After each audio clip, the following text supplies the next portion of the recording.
Hi, afternoon everybody. So I was in the car listening to a podcast and something really stuck out to me. She's called Dr. Branner, Dr. something Branner. Anyway, she said, children live in their hearts, not in their head. And I thought, yeah, that's so true, because often when we ask them questions to rationalise, why did you do that? What were you thinking? They don't know, because they're not living up here. They're living in here. They're very impulsive. Children by nature are very, very impulsive. So how can we utilise that to our best advantage? One of the big things she was talking about, and something I naturally know how to do, but I've forgotten how I would share this with others, was about not asking them questions, particularly with teenagers, because then they feel like they're being grilled. So rather than saying, why did you do that, rather actually get into their emotional psyche, because they're living in here. I can see that you're feeling really angry. I wonder if, even if you're still tempted to ask a question, because actually it's really hard not to ask a question, you could say, I wonder if we could work out together why you did that. Because then you're still kind of getting what you need out of it, and it's not a totally different thing to what you would normally say. Or ideally you would say, I can see you're feeling really angry.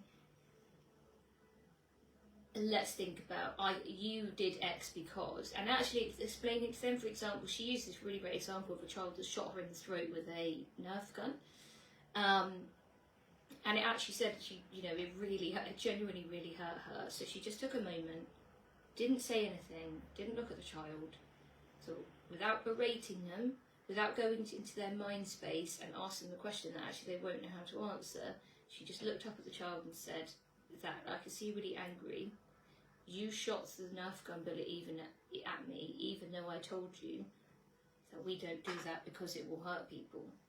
You did that anyway because you wanted to see what would happen. I'm now hurt. So you're still explaining that it was something wrong to do, but you're explaining it to them without shouting, without putting them in timeout, without having to give any big consequences, without having to question them and getting into their head. You went straight for their heart space and labelled their emotions and got into their into their psyche a little bit, because children are really impulsive out of anger or fear or excitement or sometimes love, so it can be really, really hard to practice this. But I thought it was a really interesting comment. If anyone else has got any comments on this, please feel free to share. If there's something you could take away from this, also feel free to share. If you want to have discussion around it, also just comment in the box. I thought that was a really nice way of putting it. So yeah, that's my insight for the week. Children live in their heart, not their head. They're impulsive and very irrational, so we have to try and remember that sometimes.